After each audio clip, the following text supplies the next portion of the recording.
For over a century, dinosaurs have captured the fascination of humanity, from the wide-eyed wonder of children to the careful study of scientists.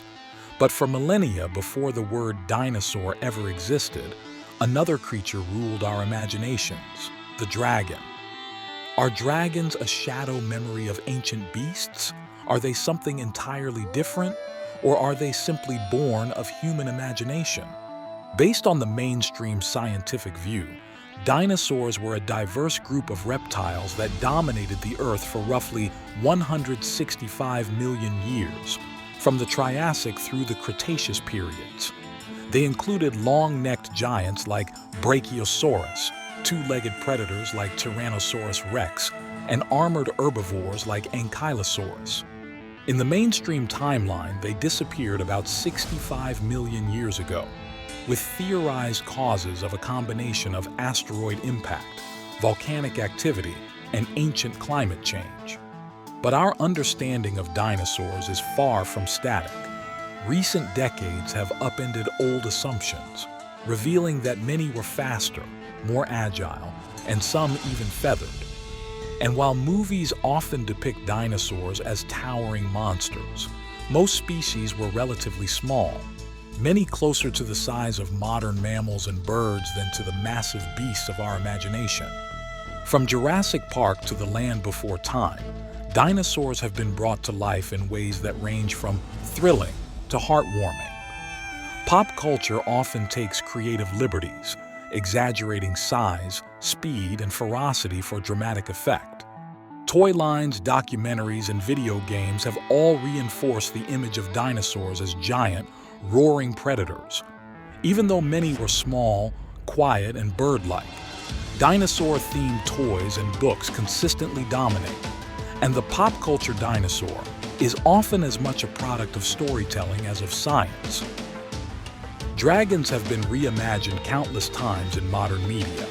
Films like Reign of Fire portray them as apocalyptic predators, while How to Train Your Dragon presents them as misunderstood companions. In Game of Thrones, dragons embody both awe and terror. These modern portrayals often blend traits from paleontology with pure fantasy elements like fire-breathing or magical intelligence. Long before cinema, dragons were deeply embedded in human culture. In China, the dragon, or long, was not feared as a monster to be slain, but revered as a powerful force of nature. It was often depicted as long and serpentine without wings. Worshipped in river and rain rituals, the dragon was honored as a giver of life and prosperity, though communities also sought to appease it lest calamity strike. Loved, respected, and sometimes feared, the Chinese dragon was a creature of cosmic order and imperial authority. Dragons are even found in ancient scripture, from the Old Testament Leviathan to the apocalyptic dragon in Revelation, fierce creatures described in tangible, animal-like terms. And in the apocryphal text, Bel and the Dragon, the prophet Daniel defeats a dragon being worshipped by the Babylonians. Throughout Europe, we find stories and legends of medieval dragons, winged, fire-breathing beasts hoarding treasure and menacing villages. Some medieval tales of dragons read less like myth and more like local history. In Poland, the story of the Wawel dragon tells of a beast that terrorized Krakow from a cave beneath Wawel Hill, a site tourists still visit today. Chronicles describe the dragon not as a fairy tale creature, but as a menace to the community, subdued only through cunning. In the Alps, reports of the Tatzelworm, a short-legged, serpent-bodied dragon with cat-like features, appear in local lore well into the modern era, sometimes treated more as eyewitness accounts than legends. Such stories remind us that for many people of the past around the entire world, dragons were spoken of as tangible creatures inhabiting their world. Though their forms vary, dragons share a remarkable global footprint separated by vast distances and time. All of this presents us with a series of challenging questions. In the Chinese zodiac, the dragon stands alongside the rat, ox, tiger, the horse, and 7 other real animals. In the Bible, creatures like Leviathan and dragons are named alongside lions, lambs, and eagles. Why place dragons in the same category as known animals?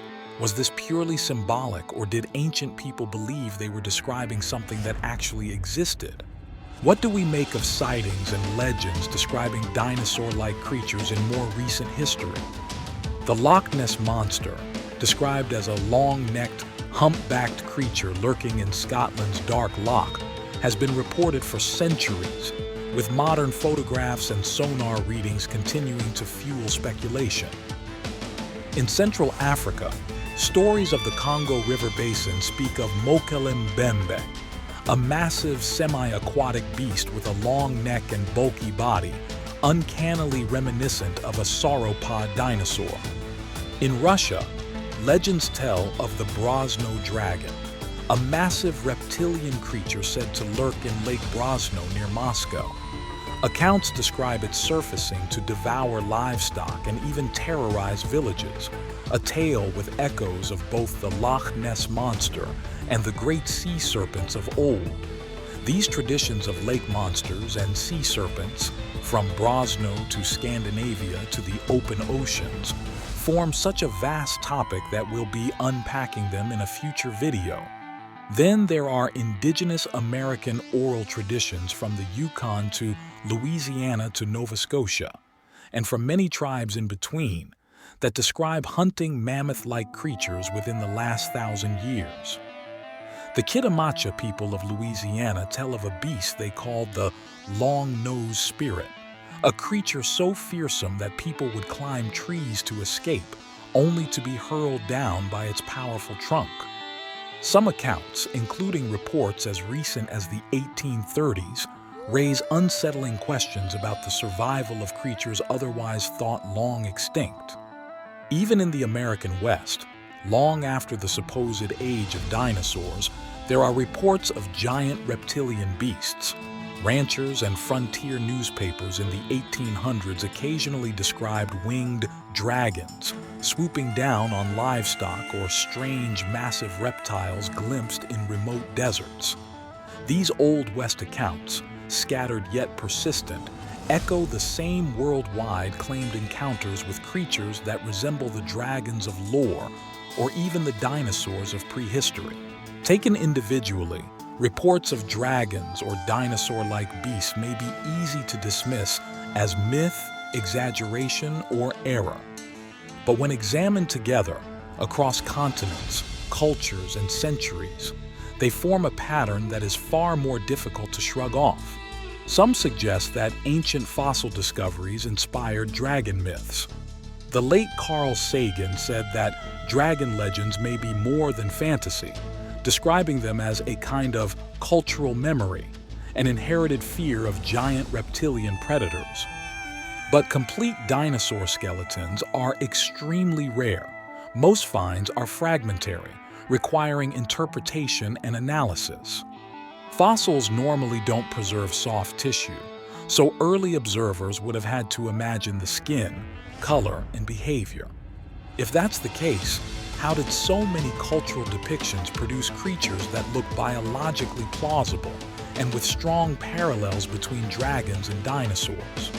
Even in our own time, fossil discoveries raise questions that cut to the heart of science. In South Dakota, Dr. Mary Schweitzer found preserved soft tissue inside a T-Rex bone, material that by all accounts should have turned to dust millions of years ago. The paradox is stark.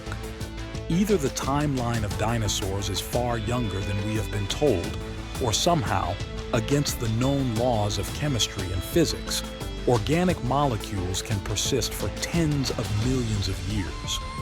Both options defy long-held assumptions, and both force us to reconsider how much we truly know. If it's possible the timelines are off, could dragons simply be dinosaurs that survived in isolated habitats?